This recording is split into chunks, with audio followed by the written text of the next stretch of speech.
Morning, guys. I'm Captain Lee. That's Philip. Morning. And we're on Headwaters today, chasing bigs. Stick around.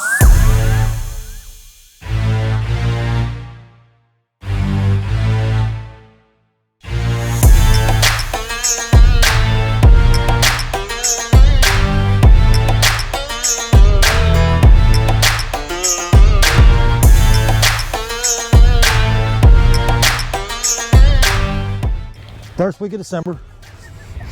We've had a warming trend. We had some pretty cold weather last week. A couple nasty fronts blew through back to back. I've been off the water for about a week, and I texted Philip and said, hey, you want to do Headwaters before the crowd gets crazy? And he said, yeah. So here we are. Where are we? We're in the island, the maze of islands. Yes. So we ran down the canal, the main canal, and pulled in here. The water's beautiful. We got hydrilla almost topped out in a lot of places. And we're roaming around here with search baits, trying to find some fish. It's, like I said, it's first week of December, the new moon. The first wave of spawners should be starting to think about coming shallow. That's why we chose this spot, because we got some deep water pockets.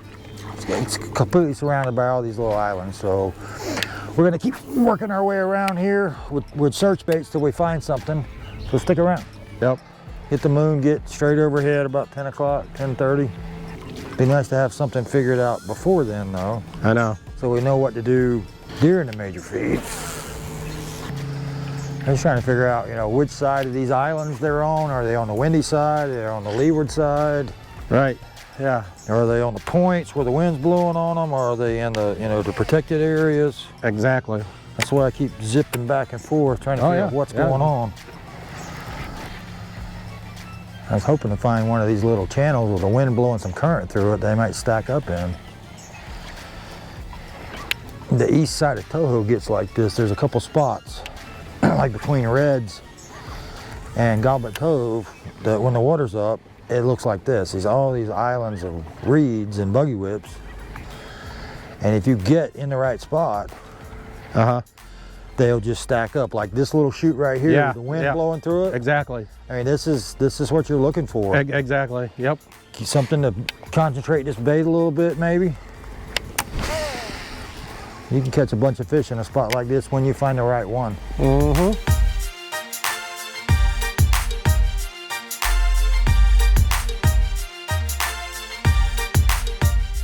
I got to get on Toho a couple more times. Get ready for the spring. Big fish on Toho. I don't know how Kissimmee going to fish this year, being as low as it is. Oh, that was a bite. Damn it. Had him? Yep, that was a bite. On a fluke? On the fluke. On the fluke. Philip's already missed one. I got too excited. First bite. Yeah. We're about 30 minutes in here, and we're playing around in this flat in between these islands with a jerk bait, and Philip's throwing a little fluke, and we've had one bite. So we're gonna keep looking. Stick around. I was just talking to Phil about finding some hard bottom in some shallow water, and we come around the corner, and right in front of us it looks like Kissimmee grass patches, but it may not be. It looks like it might be the pencil reeds. But what we're looking for now is some hard sandy bottoms so we can fish just outside of those, looking for pre-spawn bass. And at least maybe find a couple males willing to play. We've had a couple bites. Still got one on a fluke. I had a gar play with a speed worm a minute ago, but we're still wandering through these islands, working further west. Stick around, we'll see what we can find.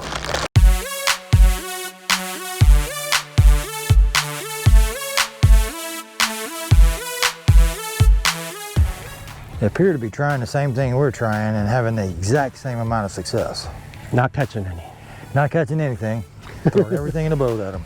I still have a few rods left in the rod locker, but not many.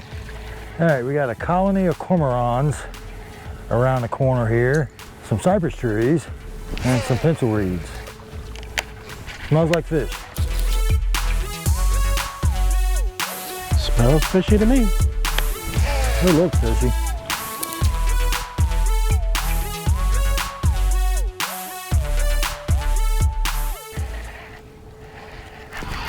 There we go, fish. Ooh, that's a good one. Take your time, take your time. Okay. Got him in the head. Fish number one. Fish number one. Good job, Philip. Thank you. Appears the rattle trap was the way to go. On the trap. Well, one fish does not make a pattern. Well, No. one fish is finally in the boat. I got pliers right there. You go. Yeah, I got him. At the cypress trees where we were thinking. Yep. Whoa. As Philip falls down. Yep, fish Perfect. number one. Fish number one. Spot number two. We got the one fish. Philip got it on a rattle trap in the maze, but we just couldn't put any kind of pattern together. So what you see behind me here is the Stickmarsh Farm 13 pump station. So we're in the 13 canal or the east-west canal, depending on which map you look at. And we've got a north wind blowing, and it's blowing current across this canal into these flats, from one flat to the other flat south of the canal. We're kind of looking for a shell bed or just some kind of active fish. Because it's 9:30. I've had a couple gar bites, broke a hook. Philip's got one fish in the boat, so this needs to pick up quick. Although we did just see our first gator, so maybe everybody's waking up. Stick around.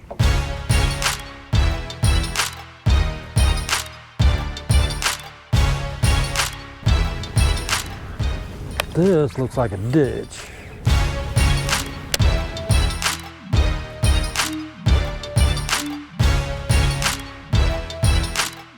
It's a 6-foot deep ditch right here. Wow. Like one of the old ditches before they flooded. There's a bite. Mm-hmm. You would think that this is where they would be, and it's in this ditch. There you go. There you go. Nice In the little ditch. Chunky too. Nice. A pound and a half. Nice. Finally. So it's 10:17. We made the move down to Lake Egan. Yes. Lake Egan. Very south end here. Running around trying to find some water that's fishable, and we've stumbled across this little ditch here that's about a boat and a half wide, but it's 6 feet deep with topped out hydrilla on both sides. So we're going to keep running this and see if this is something that produces a few fish. So stick around, guys. I'm all tangled up.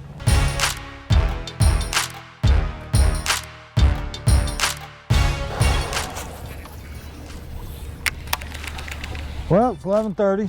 Been at this 4 hours now.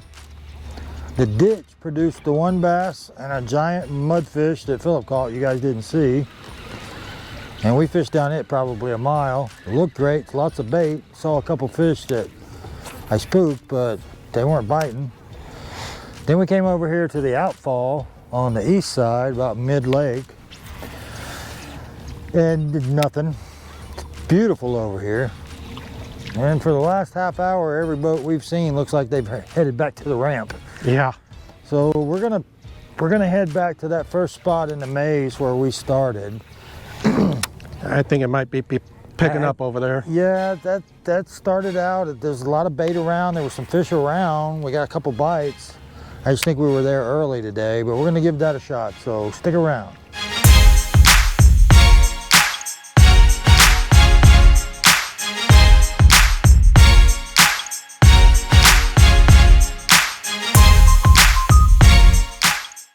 Well, we're back on the spot where Philip caught that first fish this morning, and we're not the only one that had this idea.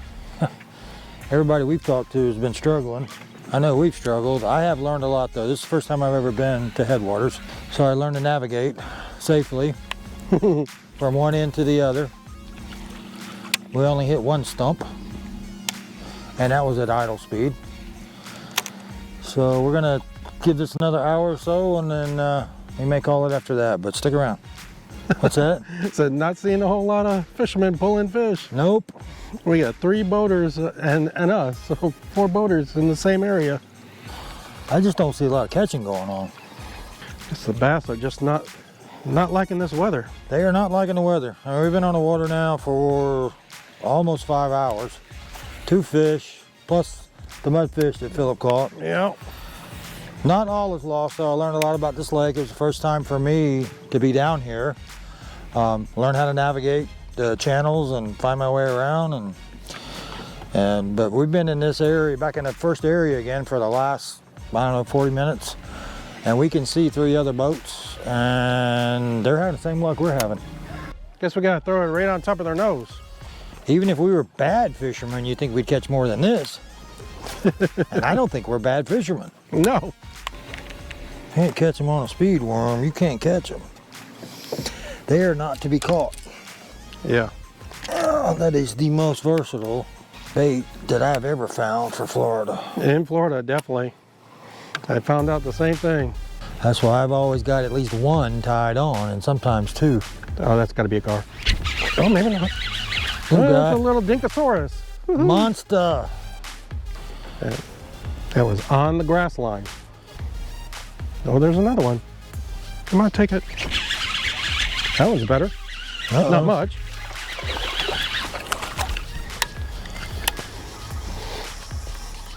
Well, we may not be done. That's 2 quick ones Yeah. for Phil. Philip's killing them. June bug. June bug Yep. on the grass line. June bug speed worm. So we just doubled our fish total in about 2 minutes. Yeah. We're at 4. Philip's got me 3 to 1 plus his kicker mudfish he's got. So we may give it a little while longer. Stick around, guys. Tell everybody we're leaving and then we'll catch some more fish. Yeah. That's the way it's been so far. Well, guys, it's 12:30. Been on the water 5 hours. We got 5 fish in the boat. 4 little guys and 1 giant mudfish that Philip caught. The kicker mudfish. But learned a lot today about this lake. It was the first time I was on it. Philip, thanks for fishing with me again today. Appreciate it. Absolutely. Thanks for your knowledge of how to run around this lake without hitting too many things. Yeah, we only hit 1. Yeah, I only hit 1 stump. So anyway, guys, that's it for us. Thanks for watching. We'll see you next time.